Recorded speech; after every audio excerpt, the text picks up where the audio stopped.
Paraguay. It's a landlocked place. Bolivia is the 5th largest country in South America. A country filled with rich culture. In fact, there are people groups, different people groups there, some of them from the Maya, the Inca people. This was a president, President Evo Morales, who was taken out of power recently. Well, officially, Bolivia is now called the plurinational state of Bolivia, or the plurinational, the plurinational Republic of Bolivia. Why is it called plurinational? Because they're, in a sense, it's saying there's a number of nationalities there. Bolivia is made up of over 36 different ethnic groups, each with their own languages. So you're talking about a place that is ripe for mission service. 3 of the major languages there, Spanish is the official language, but there's Guarani, Aymara, and Quechua. These are the 3 largest language groups. And you might be able to find some Bibles in Quechua, Aymara, or maybe even in Guarani. But you're talking about 33 different languages that are yet to be reached. Yet there's a lot of work still to be done, even for translating the Bible and bringing Bibles to those hymn books, Sabbath school quarterlies, things like that. They don't have. Huh? Yes, they don't have. In Quechua, yes. They translate the quarterly, but it's not printed in Quechua. And in Aymara, you have to. So there's a ministry in La Paz where they have a radio station, and what they do is they present the lesson study in the local language through translation. So it's a large place. 424,164 square miles. How big is Jamaica? Huh? 4,000 and something, huh? 10,000 square kilometers. A population, the population is 13 million right now. So when we got to some pictures of us when we got to Bolivia. Actually, we took these pictures when we were working in an institute, a medical institute, where we trained medical missionaries.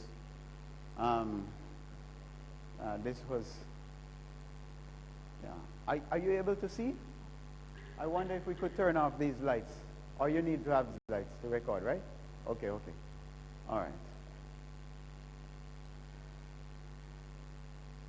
Yeah, so in Bolivia, we learned a lot. You know, when my second son was born, we bought another car. I said, family is growing, man. So we bought a 7-seater. And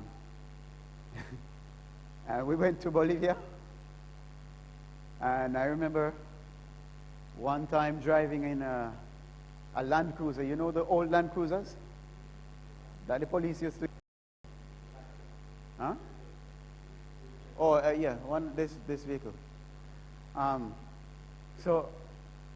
But we were driving it in the school for the school, and in the cabin, just our one seat in the cabin, all the family, my whole family was in there. Was in the cabin, and now sometimes we take the taxi, and my whole family No, I mean not right now, because now you see the kids are grown. The whole family is in the back of the taxi. And I was like, what was I thinking? We had just two little children and we're going by, but we're buying 7-seater. There, your whole perspective on life is different. You know? So this was how our children played. One of the... Oh,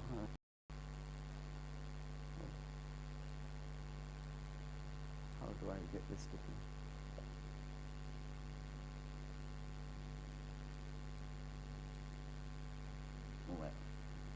Okay. So there we are. Simple. But look, are they having fun? Or they just realize I'm videoing them, so they escape. Yeah. Simple life. Oh. This is our daughter at what? Because she wore this on her second day after being born. And see, she has it on here. It's growing with her. You know wilderness clothes that the children of Israel, when they left out of Egypt? And our daughter, that's one example of wilderness clothes there. This is when we were working in the institute. Okay.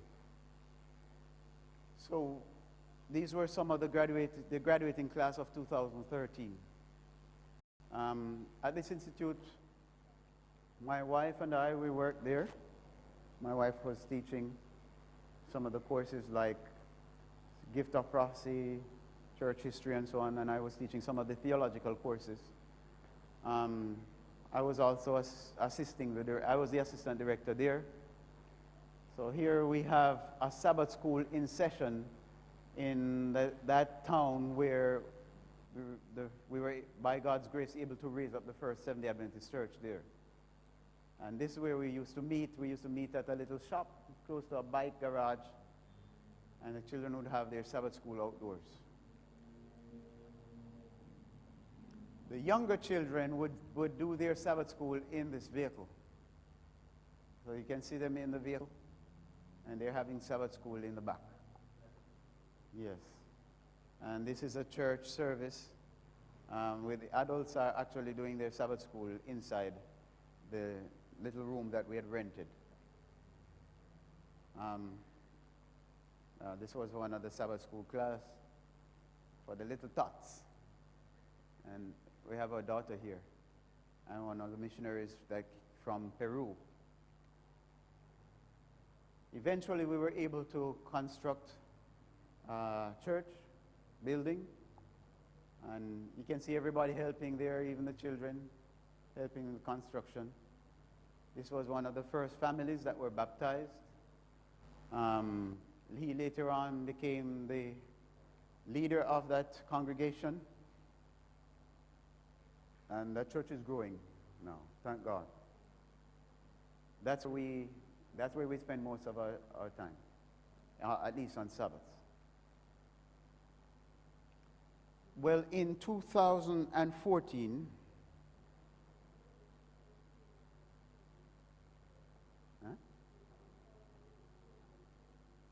I didn't show what?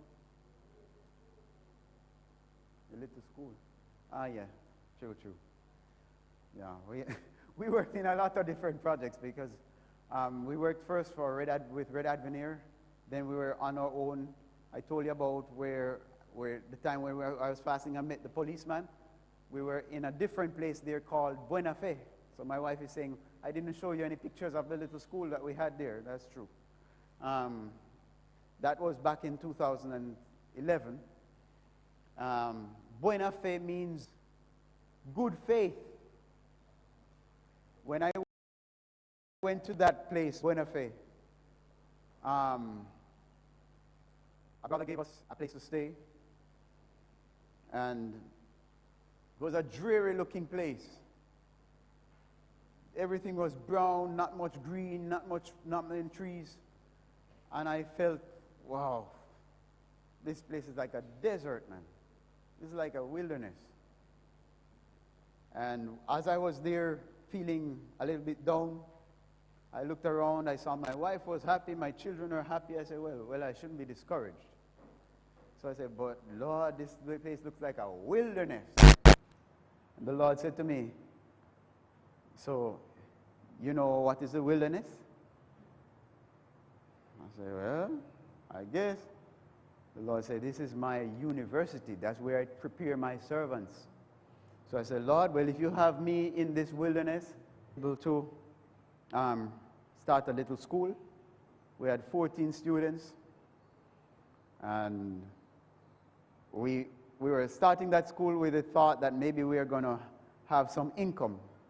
One day I was in my garden, weeding the yard, and the Lord said, freely you have received, freely give.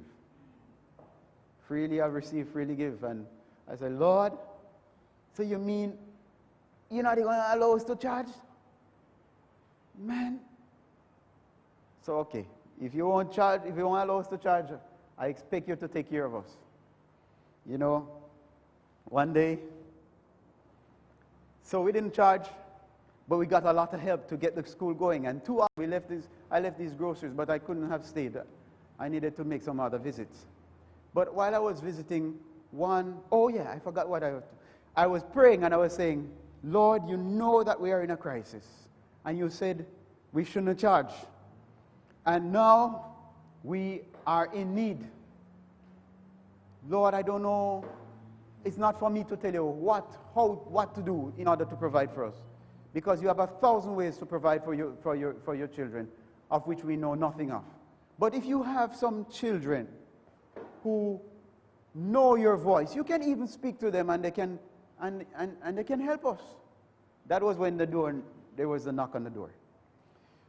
Well, so the brother came back and he told us, well, you know, while I was visiting, one of the neighbors sent a message to you to please draw the feet of your children. No. I was like, what? How did they know? That was what we were praying about for shoes, especially shoes for the children. And this neighbor said, if we could draw the feet for our children, because she's going to go to visit a shoe shop where one of her brothers operates a business. So we were there about to draw the feet. When a little boy came, 4-year-old, and he said, my mama said not to draw the feet because that man who owns the store is going to come to your house. We said, what? Yes, you just need to go by the highway and meet him. So I went with the other brother to the highway and we met him and he came with his car. And then when he came to the house, he came inside with 3 big bags. He opened the first bag and it was filled with shoes. And he said to the children, just try the shoes that fit and choose whatever you want. So they chose the shoes they liked, and then he closed that bag. And he opened a second bag and it was filled with clothes. And he said, well, choose the clothes that you want. And they chose their clothes. He closed that bag. He opened a third bag and it was filled with toys. I said, Lord, I didn't even expect, I didn't ask for this. This is amazing. You know, he stayed, both brothers stayed with us until lunchtime and they left. But when that man who had the shoe business was leaving, and he handed me, we shook hands. He had something in his hand. I think it was 500 Bolivianos. So we were happy. We were rejoicing. We said, the Lord answered our prayers. So I told my family, this evening we're going to have a special worship. We're going to have 1 hour of just praise. So at the evening we were having worship. After we had the whole hour of praise, then we started, reading the Bible. And we were closing the worship when there was a horn out at the gate. So I finished praying and I looked out of the gate. There was a big Nissan Titan. So I said, hey, people came to see the neighbor. I'm just going to go and tell them that the neighbor left and the neighbor is not here. So I went out there and was struggling to tell them, because I didn't know much Spanish at that time, struggling to tell them that the neighbor left. And we were there for some time, back and forth, they trying to understand me, I'm trying to understand them. And then suddenly, something happened. The man grew weary, and he just looked at me, and he said to me, and I understood. He said to me, listen, I didn't come here for them. I came here for you. I know you. I know your wife. I know your family. I didn't come here for them. I came to look for you. And I was shocked. So I said, oh, I'm sorry. So I went, I called my wife. And certainly my wife knew them. I didn't know them. But my wife recognized them. They have a big school. So they were there and they were talking now, and I was there, didn't understand what they were saying, so it just looked like they were talking for long. So I was like, well, tomorrow we're going to have school, so we need to go to bed. I hope this conversation won't be too long. So they talk, and then the man asked me, please, can you open the gate? So I opened the gate, thinking he was just going to turn and leave. When I opened the gate, the man drove straight in and went straight up to the house. So I said, what? And then the conversation continued. And I'm like, it's after 9 now. We need to get some sleep for school tomorrow. They continued another 20 minutes, and then the man said, oh, yeah, well, it's late. I need to go now. So, but before I go, we have to take the things out of the truck. I said, what things? He said, yeah, you have to take out these things. And then the man lifted the back, and the pickup was filled with bags. Everything. Food, toiletries, washing soap, all kind of stuff. So we started taking out the stuff out of the bag. When we brought everything in the house was full. We could hardly find a place to walk. We were shocked. Yeah, well, it's a little house, you know. It's not big. It was a little house we had then. But we were shocked. We were like, Lord. So when they say goodbye, we say, I was so ashamed because I was like, time now to go to sleep. And Father, you know somebody, you know the little old lady that say, Papa Jesus, make your tricky five so. I was like, Father, you really, I thought that this miracle finished, but you had a surprise for me. I said, well, you know what, children, now we're going to have worship. Funny thing, now we're going to have worship. I know we're going to have praise and worship. But yes, all these years the Lord has kept us and He has led us. So, by His grace, we were able to raise up this congregation in another city. Some years after, this building was done in 2015. And the church is growing. Every Sabbath, we have new people coming. And the interesting thing about this church is that it grows by families. Every time there's an addition, it's a family. Now it's growing in a different way because people are realizing that at this church, they get food. I'm talking about spiritual food. Yes, of course, we stay every day, every Sabbath, we stay there and we have lunch together. But they are realizing that much of what used to be taught in the Adventist church, they're not hearing it. But if they come here, they will hear present truth. So now quite a number of other brethren are coming there. Well, in 2000, between 2012 and 2014, we were working at the Medical Missionary School.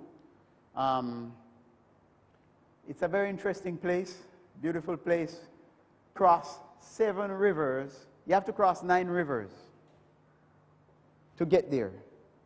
2 of those rivers have bridges. So it means that when you're you can't just go with just any car. You need a 4-wheel drive. So that's why we use the Land Cruiser pickups. We've had some interesting experiences over there. I remember one day we were coming back from the market, and the truck, the pickup was full. We had our family, my whole family was in there, another family, and we had all the food stuff that we had bought, gasoline, and we had also bought some drainage, some concrete drainage system, and the thing was very loaded. We got stuck. The driver went into the river in a place where normally you don't drive there. So it was filled with sand and the car got stuck. We couldn't get out. No sooner had we gotten stuck that we noticed that the river was rising. Before you look, the water came over. The side started coming over the side of the truck. Inside the cabin was flooded out, and we were there.